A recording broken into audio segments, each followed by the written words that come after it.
Bonjour et bienvenue dans ce journal des lectures en cours, une pile très lourde aujourd'hui de livres dont je vais parler, ces livres qui m'occupent en ce moment de manière plus ou moins intense, cette pile qui d'ailleurs est en train de s'effondrer ici.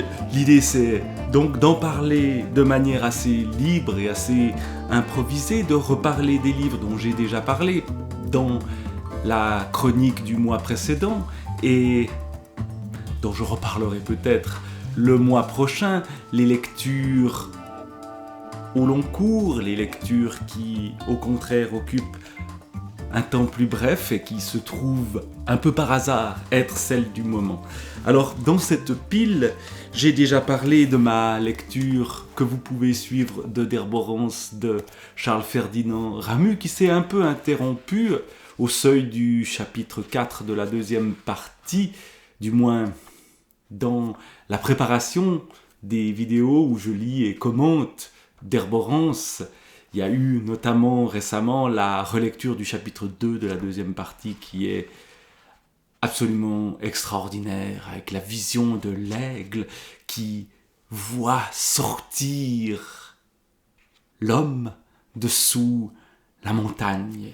Et c'est écrit d'une façon absolument géniale, mais comme j'en parle dans une autre vidéo qui arrivera bientôt, puisque je vais commencer bientôt de mettre en ligne les vidéos de la deuxième partie du livre, que je vais donc continuer à lire avec vraiment beaucoup d'intérêt. Charles Ferdinand Ramus, en Suisse, c'est un auteur qu'on connaît, qu'on aime, mais en dehors de la Suisse, il est malheureusement pas assez lu, alors qu'il y a une langue qui est absolument extraordinaire dans Charles Ferdinand Ramus. Et donc j'ai toujours envie de relire Ramus. Il se trouve que là derrière, dans cette collection de Pléiades à lire, vous voyez qu'elle est importante, c'est ma bibliothèque des livres à lire qui se trouve ici derrière moi. J'ai depuis très peu de temps la Pléiade Ramus, et que je pense que quand j'aurai terminé ce d'Herborance, je me plongerai dans la Pléiade, même si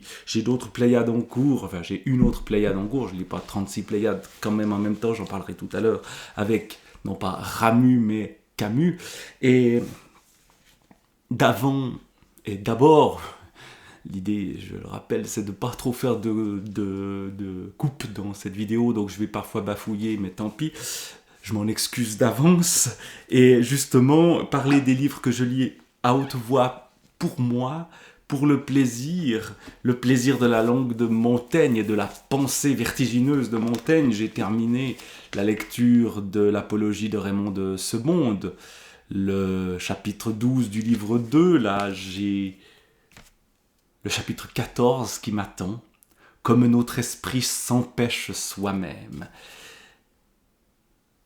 Montaigne, c'est une pensée qui pense en direct.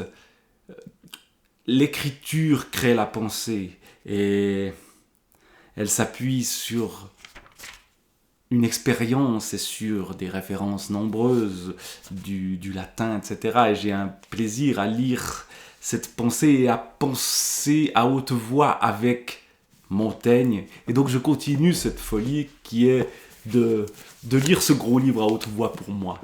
Et il m'en reste encore quelques morceaux d'anthologie dans le livre 2 et ensuite le livre 3 de cette monumentale œuvre qu'est les Essais de Montaigne. Et puis toujours, lecture qui m'a assez peu occupé, mais que je continue, c'est de relire ces œuvres de Louise Labbé, ces sonnets, qui sont toujours très délicats, très fins. Cette voix féminine qui offre un regard qui change par rapport à toutes ces voix masculines qu'on entend en permanence. Et donc il est important pour moi de lire aussi des femmes. Alors parmi les autres livres dont je suis le lecteur actuellement, il y a des voix de femmes. Il y a la voix très très belle et très fine, un peu héritière peut-être de Louise Labbé, mais aujourd'hui de Mylène Tournier. Mylène Tournier dans Se coltiner grandir. La voix de cette femme qui parle aussi de l'enfance, qui nous donne à lire des contes de fées et des souvenirs d'enfance et des anecdotes. Le mot anecdote, ce n'est pas le bon parce que c'est plus que ça, mais c'est des petits détails que la langue écrite et parlée de Mylène Tournier. Mylène Tournier, je l'ai connue par les vidéos qu'elle fait sur sa chaîne YouTube où elle marche dans la ville et écrit la ville à haute voix avec les images. Il y avait cette série mythique dont elle a fait un livre, ce n'est pas celui-là, sur Je t'aime comme... Alors je viens de dire que je ne faisais pas de coupe et de montage, mais j'ai été appelé à l'aide. Et donc, je suis allé aider les gens qui m'appelaient. Donc, je vais reprendre un peu, plus ou moins où j'en étais, sur Mylène Tournier et Se coltiner grandir, l'enfance qui est celle de Mylène Tournier. L'enfant, on l'appelle Mylène, elle nous parle de sa naissance. C'était les vacances d'été et de retour. L'après-midi devant l'hôpital de sa naissance, c'est là que tu es né. Je les avais filmés, père et mère.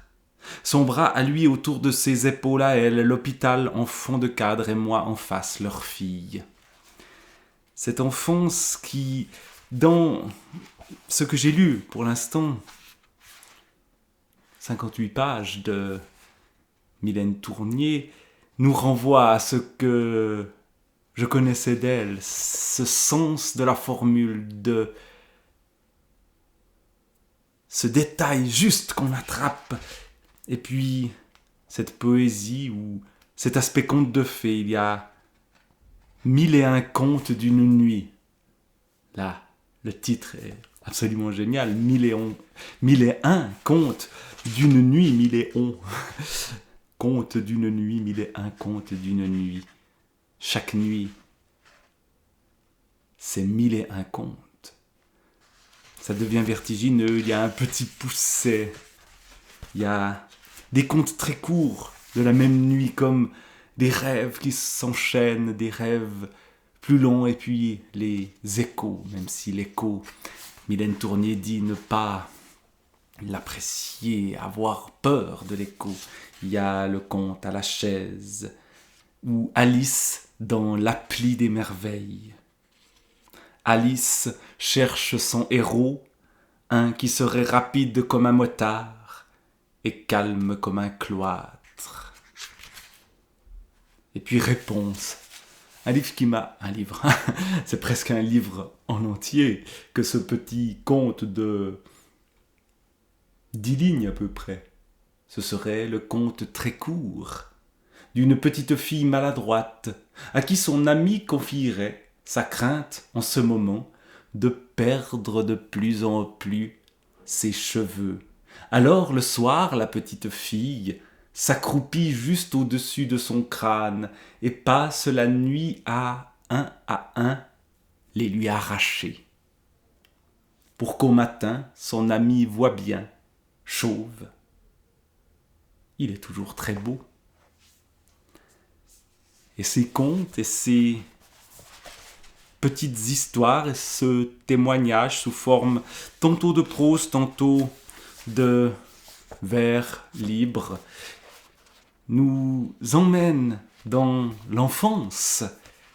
Cette enfance qui se coltine, grandir, mais avec cette liberté aussi de l'enfance où on change de forme tout le temps. Tout d'un coup, il est question de fruits, Tout d'un coup, il est question de contes, tout d'un coup, il est question de vieilles photographies, de souvenirs, plus ou moins réels. Et puis il y aura des méditations, c'est ce que je vais m'apprêter à lire. Et puis, premier amour. Là, peut-être qu'on commence à grandir, se coltiner, grandir. Vraiment, un livre très beau dont, bien sûr, je reparlerai de Mylène Tournier. Et ça fait du bien de lire des choses si légères, mais profondes, mais poétiques. Et on le trouve aujourd'hui, je crois, plus dans les œuvres des femmes. Ça peut être un préjugé que j'énonce là, mais en tout cas, on a longtemps négligé l'écriture et la littérature féminine, et c'est pourquoi je crois qu'il faut s'y plonger dans celle d'hier avec Louise Labbé, dans celle d'aujourd'hui avec Mylène Tournier, et avec bien d'autres aussi, et toutes celles qui sont passées entre deux, passées en coup de vent, passées sans qu'on les remarque, ou parfois on les a remarquées, on les a oubliées. Alors mes autres lectures ne sont pas des lectures féminines, quoique il y a, pour rester dans un monde assez enfantin, il y a le donjon de Naheulbeuk. Et oui, il y a une autrice parmi les deux auteurs de ce livre-là, John Lang et Marion Poinçot. Et ce donjon de Naheulbeuk, c'est un jeu vidéo sous forme de bande dessinée avec des héros assez pitoyables qui cherchent à augmenter leur niveau et qui doivent accomplir des quêtes dans un monde fantastique à la Tolkien un peu, ou dans tout cet univers qui est très à la mode. On voit exactement ici à quoi ça peut ressembler. Ça fait penser à plein de choses. La terre de Fang, avec les collines d'Altrouille, le désert des Plaintes, etc. Ces lieux, ça fait penser même presque à la carte de Tendre des romans de la préciosité. Et puis d'ailleurs, à propos de cartes, il y a même dans le dernier volume que j'ai lu, ici j'en suis au tome 9, 3e saison, partie 3, et puis je m'apprête à entrer dans la 4e saison, dans le tome 10, je crois que c'est la 4e saison si je ne me trompe pas, que je n'ai pas encore lu. Oui, donc voilà, on découvre un elfe, oui, c'est une femme elfe. On trouve un nain qui déteste l'elfe, donc les gros clichés, et puis vraiment cette quête complètement ridicule qui me plaît bien, et j'aime bien suivre ça. Et donc la carte, il y a aussi avec une très belle carte de cette terre de Fang, et la voici en couleur. Et si un jour vous êtes perdu dans la forêt de Schlippack ou dans le bois de Glandorn, eh bien vous allez peut-être pouvoir vous y retrouver grâce à cette carte. Donc ça, c'est aussi une lecture qui a un côté retour à l'enfance, avec des aventures, avec beaucoup d'humour, avec aussi cette fantaisie qu'on aime, et puis des dessins qui sont très bien faits, aussi très expressifs. Et donc, la lecture plaisir, la lecture comme jeu qu'on a avec ces bandes dessinées que j'ai aussi au fond avec Mylène Tournier. Et puis d'autres lectures qui peut-être sont moins de l'ordre du jeu et qui d'ailleurs, je parlais d'écriture féminine, le donjon de Nahelbeuk, il y a 2 auteurs, un homme et une femme. Parfois, les écritures masculines et les autres livres dont je vais parler, il y en a encore 3, eh bien, sont des œuvres d'hommes, et d'ailleurs des œuvres d'hommes qui sont parfois assez dures avec les femmes, en particulier le Moravagine de Blevz Sandrar, l'histoire d'un criminel absolument terrible, d'un assassin de petites filles, de jeunes filles, qui mène une vie terrible sous le regard complice du narrateur de l'histoire. On dit que c'est un peu un double maléfique de Blaise Cendrars lui-même, qui, dans le passage que je suis en train de lire, se trouve en Russie à faire la révolution, mais une révolution criminelle, une révolution terroriste, et qui énonce aussi d'ailleurs des théories totalement misogynes sur la place des femmes, qui est assez terrible, qui prétendent être inspirées de la psychanalyse qui a pu avoir des discours en effet problématiques sur la place des femmes, même si je ne connais pas grand-chose à ce domaine-là. Et puis Moravagine, évidemment, ce nom-là est tout à fait symbolique. Mort au début, vagin ensuite, vagine, ça sonne russe en plus, ce personnage qui est un noble hongrois, héritier du trône, mais qui commet dès son enfance des crimes épouvantables, et qui nous plonge dans le mal qui se déchaîne et qui est regardé avec une certaine concupiscence, avec une certaine joie, un certain plaisir. Donc le jeu n'est peut-être pas si éloigné que ça, même si à y réfléchir, on se dit « oulala, quel jeu je joue là en lisant ce livre-là ?» En suivant les crimes dignes de Jack l'Éventreur, c'est le titre d'un des chapitres, que commet Moravagine, qui tue à foison des jeunes filles, parce que la première jeune fille qu'il a connue ne l'a pas gardée, et qu'il l'a tuée d'ailleurs aussi. Il se retrouve en prison, il s'évade. Enfin bref, c'est aussi un roman d'aventure que ce livre-là, de Sandrar, dont j'avais lu déjà d'autres livres. Mais ici, il y a quelque chose qui est, me semble-t-il, très différent. J'étais surtout dans la lecture des livres de voyage de Sandrar, et de ces livres qui sont très dans la réalité. Or ici, la réalité est dépassée. Heureusement que la réalité n'est pas comme ça, quoique il y a des réalités qui nous montrent des horreurs dont Moravagine n'est pas si éloigné.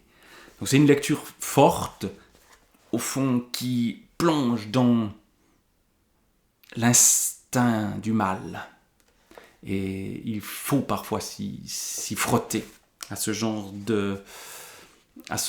d'éléments, à ce genre de dureté de la vie humaine qu'on trouve aussi chez Albert Camus, toujours dans la Pléiade, avant la Pléiade Ramu, donc la Pléiade Camus, cette Pléiade qui est parue peu de temps après la mort de Camus. Je ne sais pas s'il y en a eu une autre. Ici, c'est 1962. Peut-être que Camus a été réédité dans une nouvelle Pléiade. Celle que j'ai est donc ancienne. Dans ce premier volume sur 2, Théâtre, récit, nouvelles, j'en suis aux nouvelles. L'exil et le royaume, recueil donc de nouvelles de Camus, où on trouve les thèmes de Camus, mais resserrés. Le soleil de l'Algérie, la fascination pour ces paysages, pour la chaleur, et aussi une certaine violence peut faire songer à ce qu'on lit dans Moravagine, avec un regard néanmoins différent. Camus est un moraliste. Camus, même s'il décrit des meurtres, évidemment on pense à celui de l'étranger, et on en retrouve par exemple dans cette nouvelle que j'ai beaucoup appréciée, qui est la dernière, si je ne me trompe pas, que j'ai lu, oui, et qui s'intitule,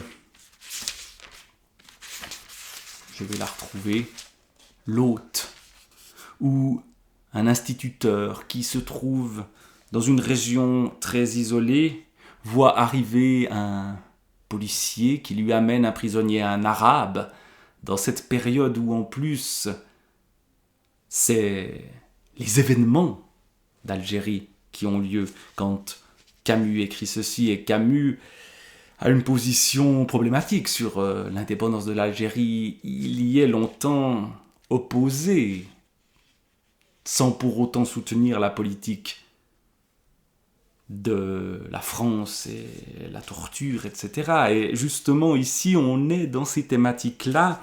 Ce prisonnier, un arabe qui a tué des membres de sa famille, est donc amené à cet instituteur par un policier qui lui dit « tu dois aller l'amener plus loin pour qu'il soit mis en prison ». Et que fait l'instituteur ? Il ne veut pas accomplir l'acte qu'on lui demande de faire, ce n'est pas son rôle. Il a envie de libérer ce prisonnier, même si c'est un criminel. Il y a aussi une certaine peur qui se cristallise autour de ce personnage. La nuit, c'est très bien décrit, ceci. Et au matin, va-t-il l'accompagner et obéir aux ordres, ou va-t-il désobéir en laissant, au fond, le prisonnier libre de partir ? Voilà des questions morales extrêmement complexes, au fond, sur aussi l'autorité des colonisateurs et sur la désobéissance qu'on peut leur opposer. Et tout ça dans cette ambiance pesante, mais empreinte d'une humanité très forte aussi chez Camus. Et ces nouvelles sont toujours dans cette idée que l'humanité, ça peut être très dur, il peut y avoir des Moravagines qui traînent, mais il peut y avoir aussi des gestes magnifiques. Et la prose de Camus nous en montre certains, et nous montre le désert silencieux, que le désert est silencieux. La nuit déjà, et je suis seul, j'ai soif, attendre encore. Où est la ville, ces bruits ou ces bruits au loin? Et les soldats peut-être vainqueurs, non, il ne faut pas, même si les soldats sont vainqueurs, ils ne sont pas assez méchants, ils ne sauront pas régner, ils diront encore qu'il faut devenir meilleur. Voyez, ils diront encore qu'il faut devenir meilleur. Le mal et le bien, devenir meilleur, et toujours encore des millions d'hommes entre le mal et le bien. Déchiré, interdit, ô fétiche, pourquoi m'as-tu abandonné ? Tout est fini, j'ai soif, mon corps brûle, la nuit plus obscure emplit mes yeux. Ça, c'est la fin d'une nouvelle très, très étrange. D'ailleurs, le commentateur de la Pléiade ici nous dit qu'il n'a rien compris, en gros, à cette histoire-là, qui s'appelle le renégat, ou un esprit confus. Très violente aussi, cette histoire-là. Voilà, et puis je m'apprête à lire Jonas, ou l'artiste au travail. L'histoire, d'après les quelques pages d'introduction que j'ai déjà lues sans avoir lu la nouvelle elle-même, nous parlera de ce poids de la sociabilité, de la société sur les artistes, qui les empêche peut-être de travailler. Et le poids de la société, justement, c'est un des thèmes majeurs de ce livre, Les enfants du veau d'or, de Jacques de Coulon, résister à l'ordre marchand par l'éducation. Alors Jacques de Coulon, c'est un enseignant de philosophie au Collège Saint-Michel à Fribourg, donc tout près d'où je vis, tout près d'où je travaille, puisque je travaille aussi comme enseignant dans une école qui se situe de l'autre côté de la route, en face de ce Collège Saint-Michel, où j'ai d'ailleurs donné mes premières heures d'enseignement il y a déjà pas mal d'années, dans des remplacements. Et Jacques de Coulon écrit, il y a déjà plusieurs années, il a beaucoup écrit, il écrit dans les journaux, notamment le journal La Liberté de Fribourg, a souvent des chroniques de lui qui développent les thèmes qu'il prend ici, mais le livre date de 2002, donc il a plus de 20 ans. Et il parle de la société d'il y a 20 ans, mais quand on lit ceci, il y a des choses qui ont changé techniquement, mais qu'il devine un peu, pas toujours de manière complète, mais surtout, il décrit l'emprise de l'ordre marchand sur les individus, sur les personnes. Et il part d'exemples qu'il a connus alors qu'il était proviseur au Collège Saint-Michel. Donc un collège, c'est un lycée, des adolescents, des gens qui ont 15, 16, 17, 18 ans, des âges comme ça, et qui sont symptomatiques d'une époque, sont ceux qui sont l'avenir. Et d'ailleurs, 2002, moi j'étais à ce moment-là, en 2002, j'étais plus au collège, j'étais à l'université, mais j'avais fait mon collège pas longtemps avant, dans un autre collège de la ville de Fribourg.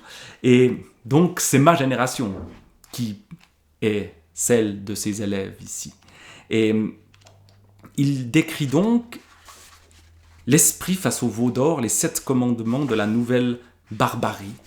Et j'en suis justement à ces 7 commandements de la nouvelle barbarie, et j'ai l'impression, en lisant ceci 20 ans après, que précisément nous sommes encore dans cette barbarie-là et que nous sommes un cran plus loin dans la barbarie. Que ce qui était de l'ordre de la publicité marchande est devenu de l'ordre politique aujourd'hui. C'est-à-dire que les politiques se vendent comme des lessives, mais avec des dégâts absolument terribles sur l'esprit. Voilà un terme qu'emploie aussi Jacques de Coulon. Ce qui est aujourd'hui menacé, c'est l'esprit. L'esprit. À part peut-être l'esprit d'entreprise, mais l'esprit dans ce qu'il a qui échappe justement à la définition. Qu'est-ce qu'un homme d'esprit ? Très difficile. Et il y a donc ces commandements du veau d'or, issus de la Bible, au moment où Moïse redescend de la montagne avec les 10 commandements, eh bien, il y a le peuple qui honore un veau d'or. Je crois que c'est ceci le contexte. Or, ces commandements, encore aujourd'hui, me paraissent être pleinement ceux de notre époque.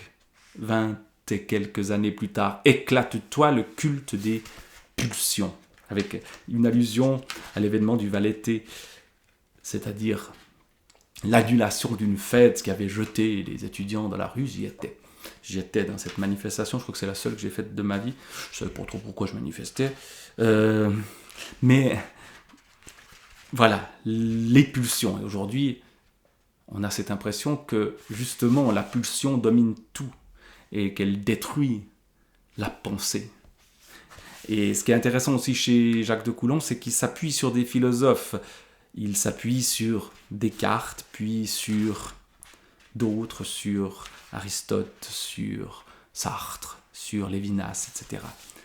Consomme le culte du désir. 2e commandement. 3e commandement, je vais essayer de le retrouver, je vais aller chercher ça dans la table des matières, ce sera plus simple. Éclate-toi, consomme, libère-toi et gagne le culte de la réussite. Mais aujourd'hui, on voit bien que ça craque, que l'idée de réussir dans quel monde, dans quel but, pourquoi. Les gens de cette génération-là qui étaient dans ce culte-là, qui ont été élevés dans ce culte-là, sont en train de se poser des questions. Beaucoup se sont dit, mais au fond, réussir, ça veut dire quoi? Et quitte des métiers où réussir, ça veut dire faire du profit, tout simplement. Sois efficace, le culte de la productivité. Fais-toi voir, le culte de la transparence. Alors là, on est en plein dedans. Là, je suis peut-être même en train de me vouer un peu à ce culte en étant transparent dans mes lectures, mais en essayant d'y amener quand même un peu d'esprit. Ouvre-toi au monde, le culte de la communication, ça c'est le chapitre que je vais m'apprêter à lire, et puis sois de ton temps et presse-toi, le culte de la nouveauté, presse-toi, de la rapidité, ça c'est aussi quelque chose de terrible encore aujourd'hui, où on a tellement besoin de ralentir. Donc ça c'est la première partie du livre dont je suis au cœur actuellement, et puis après il va traiter d'éducation de manière plus directe, les jeunes face au marché, cet enjeu pour l'éducation. Évidemment, moi-même étant enseignant, ça m'intéresse, même si là encore, il y a un décalage de temps. C'est un livre que j'ai trouvé dans le grenier de quelqu'un qui se débarrassait d'une partie de ses livres, et donc je l'ai pris avec un intérêt, même si évidemment il faut faire la part des choses et du temps qui passe, mais finalement cette réflexion-là, elle est toujours d'actualité, et Jacques de Coulon a produit, c'est peut-être pas le bon terme, il est contre l'idée de production, mais a écrit d'autres livres qui nous permettent aussi de revenir à l'essentiel, de revenir au fond, qu'est-ce qui compte dans l'éducation, qu'est-ce qui compte dans la vie? Est-ce que le discours ambiant, le discours du veau d'or et du profit est un discours qui tient la route? Ben non, et on voit le mal qu'il produit aujourd'hui. Donc c'est un livre très intéressant qui pousse à aller lire d'autres livres aussi, à ouvrir son esprit. Et donc, je termine cette revue des livres que je suis en train de lire avec Les enfants du veau d'or de Jacques de Coulon, mais en étant conforté dans mon choix d'aller lire des œuvres de toute période, de me replonger dans les essais de Montaigne, de prendre du plaisir à lire les petites histoires de Mylène Tournier ou les horreurs de Moravagine de Sandrard. Et encore une fois, la lecture est quelque chose qui ouvre l'esprit, quelque chose qui permet ce décalage par rapport au monde, qui permet de créer un monde merveilleux comme celui du donjon de Nahulbeuk.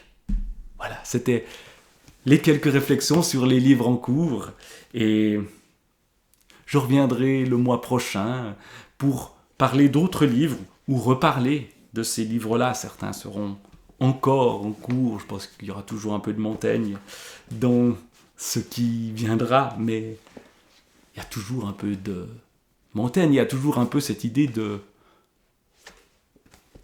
essayer.